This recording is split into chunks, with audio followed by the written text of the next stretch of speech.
Hello, I'm John Liu, and I'm really happy to have this opportunity to speak with you today remotely. I'm also very grateful to the Common Land Foundation and the Mustard Seed Trust that make it possible for me to do this work. I have been a professional witness and a student of transformational change in politics, economics, culture, and ecology over my entire adult life. In studying ecology, I learned that evolutionary succession over billions of years led to multidimensional symbiotic systems in dynamic equilibrium. This process is accumulative and leads to the creation, constant filtration, and continuous renewal of the Earth's atmosphere, the freshwater system, the fertility of the soil, and the amazing biodiversity on the Earth. Observing and analyzing how human beings over historical time have degraded natural Earth systems is of critical importance. Most emphasis has been placed on the egregious emission of CO2 and other greenhouse gases. This is both an inconvenient truth and a partial one. I have directly observed that human impacts from devegetation and other types of alteration of the Earth's biological systems allow solar radiation to directly hit the surface of the Earth, raising surface temperatures by very large amounts. This phenomenon unnaturally creates thermal drafts, driving moisture into the upper atmosphere, where it is no longer nurturing the soil and the vegetation, but instead is twice as impactful as CO2 as a greenhouse gas. We do not only have to restore carbon equilibrium, we also must restore the hydrological cycle, the pedosphere, and specifically the habitat for microbial and fungal communities that form the basis of the web of life by making minerals and nutrients from geologic materials bioavailable to plant and animal life forms. The restoration of the Loess Plateau has shown that by increasing biodiversity, biomass, and accumulated organic matter, it is possible to restore lower surface temperatures, holding moisture near the Earth. By restoring the canopy, solar radiation is interrupted, creating microclimates that help recharge the lower hydrological cycle. It is possible to restore large-scale degraded landscapes that have been degraded over vast areas and over long historic time frames. Ecological restoration is not theoretical. It is physical, and the actions of millions and billions of people are needed to reverse human impact on the climate, making ecological restoration also the way to ensure full employment, food security, physical and psychological health. When ecological restoration is properly valued, logically it must become the central intention of human civilization and the basis of human economy, thus removing the perverse incentive to degrade the Earth's life support systems and instead incentivizing actions that are in the interests of all people and all life on Earth. At this moment, we are called by the Earth, by our ancestors, by our descendants who are coming in the future, to understand this collectively now. Because we are standing at the brink of collapsing Earth systems. And we also know how to restore these systems, how to align human behavior. And we have to let go of some of the mistakes of the past. We have to let go of greed.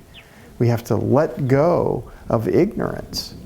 And we have to understand that it's possible to collaborate with one another. If the central intention of human civilization is to restore all degraded lands on the Earth, then there's nothing that can stop us from doing that.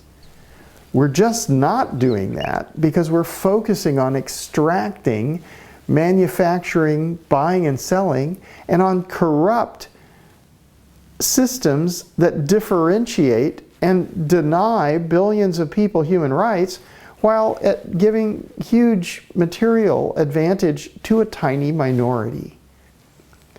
Understanding this and not becoming angry, but becoming forgiving and thoughtful and compassionate is the way forward for us to work together to restore these systems that have been broken over time and which are now at the edge of disaster. I recommend that we build central kitchens in all communities so that anyone who's hungry, all we have to say is, no one in our community, as long as there's food available, goes hungry. We have to take this out of any kind of commercialization and just say, this is what we do, we're human beings. That's what it means to be human. We need to add some other things to this.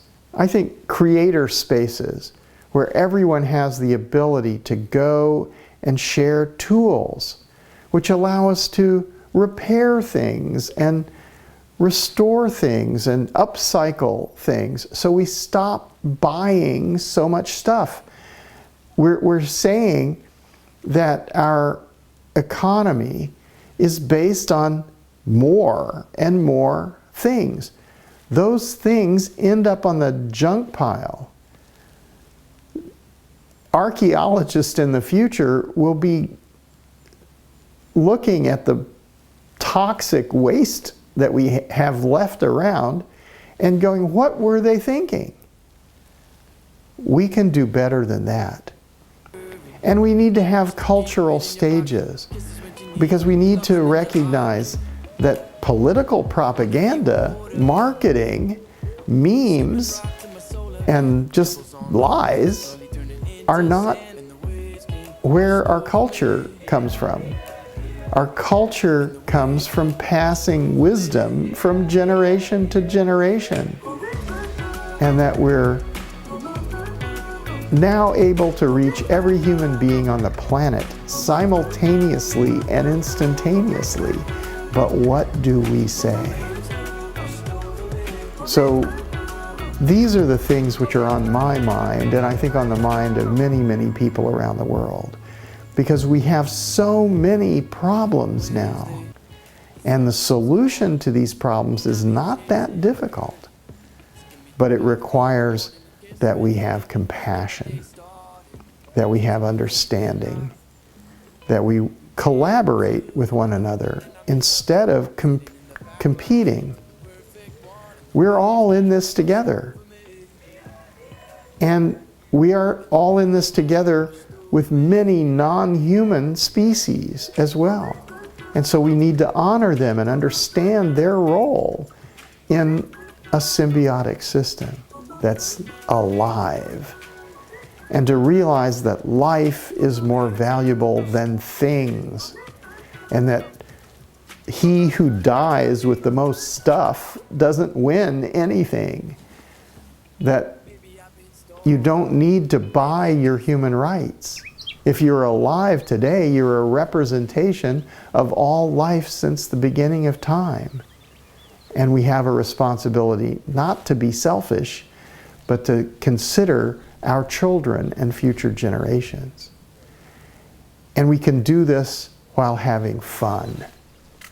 We can do this by noticing and experiencing the wonder and the beauty of life. I think we have a great opportunity, but it's a very dangerous moment in human history. So let's join together in grace, in gratitude, and in love. Good luck to all of us. Thank you very much for listening.